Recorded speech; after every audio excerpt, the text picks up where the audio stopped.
fàbrica, què fas, com ho fas, com neix. El seu taller és una antiga nau d'una fàbrica al costat d'un riu sortint d'Olot i és un lloc fantàstic per treballar. És un lloc que li hem vist néixer i créixer grans projectes i bé, em sembla que...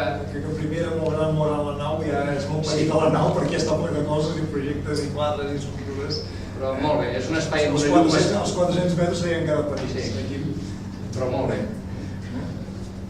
Quim, tècnica, com tu fas per fer tot això d'aquí? Aquí veiem que hi ha tot un munt de coses diferents, sorres... Recordo fa molt de temps, quan viatjàvem una miqueta, sempre ens demanava porteu-me sorra. Quan viatgeu per un país llunyà, porteu-me sorra d'un desert, sorra d'un lloc, perquè aquests pigments naturals que existeixen no han sigut mai reproduïts des del punt de vista industrial. No hi ha colors, hi ha molts pigments de color que estan a la natura que no han sigut recollits. I això a ell li agradava molt treballar amb textures, amb sorres, amb pigments naturals precisament. Quan trobeu un desert o una platja, porteu-me aquella sorra tan fina que és quasi de pols, que de gran surten fondos de molts quadres. Curiositats, però que no deixen d'ensenyar aquesta inquietud, aquest fons d'artista. I ja ho has explicat tot. De deixar-ho. Ja el fitxaré per anar a totes les inauguracions d'explicar l'obra, perquè ho explicava. Jo estava pensant, això que diu, parla de mi o parla d'un altre? No, aquí m'ha dit que és un gran viatger, viatja molt, és una persona molt curiosa, li pots parlar de qualsevol cosa, fet artístic... Veres de futbol. No, fet artístic i el sap. I dius, escolta, això. Fins i tot a vegades dius, ahir mateix va dir, has d'anar a tal puesto a veure tal exposició, un tio jove que no sé què, i coses que els que estem en el món, que intentem mirar, estem molt dies, no tenim temps, en Quim sap. El Quim, no sé què, el porto allà, i sempre sap coses. És una persona molt curiosa, molt tafanera des del punt de vista de buscar coses noves, tafanera des del punt de vista d'aprendre. És una persona que constantment està intentant aprendre. Això és molt important perquè en la seva obra ell sempre fa coses novedoses i fa que la teva obra vagi endavant. És una persona que quan vas a l'estudi té revistes, i dius, i aquesta revista on te l'has tret? Jo no la conec. No sé, subscripcions antigues, aquesta ja es va acabar fa uns anys, aquesta ja l'han deixat de fer, però sempre té coses interessants. Aquí és una persona que, a més, a part que el teu taller és fantàstic, també algun dia a l'hivern, a l'hivern no es fa més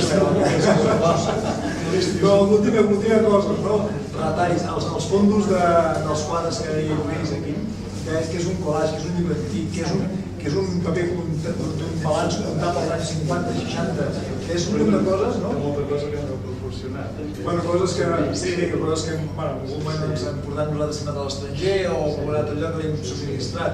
Però jo recordo, per exemple, un calendari amb hebreu, un dia que vaig tenir l'estudi en Déu, un calendari amb hebreu amb hebreu. Coses. Ell recull, cuida, guarda, mima, i després en algun moment, allò que molts dirien, ostres, això és un trasto i llancem a la basura, ell no, apareix amb un quadre. Aquí ho he vist allà i això apareix amb un quadre. És una sèrie, és un disseny. Llavors això penso que és molt important, aquesta curiositat, aquesta tafaneria, aquest cuc per les coses noves que tu tens sempre, fa que tu i la teva obra vagi endavant. I això és molt important. Una altra cosa que fa el Quim també molt important és creure en el que ell fa. Aquí teniu diversos llibres, coses que ell ha anat fent, que ha anat recollint i que ha anat creant i que queden plasmat en el llibre. No tots els artistes aposten amb ell mateix, agafant en molts casos, traient-se diners de la butxaca, patrocinant, pagant, fent un llibre, perquè això quedi, perquè es pugui veure, perquè la gent pugui gaudir-ne. Això és un pas important, és una persona que creus i que ho fas endavant. I també tinc que dir una altra cosa més. Hem vist projectes teus que els has fet pel plaer de fer-los. O sigui, darrere d'aquest plaer de fer no hi ha cap afinitat, cap toc o ganes comercial que pugui vendre. Jo recordo, per exemple, la idea dels Sants, per exemple, la idea d'aquelles casetes de metàl·liques de ferro, que tota una construcció de casetes de ferro.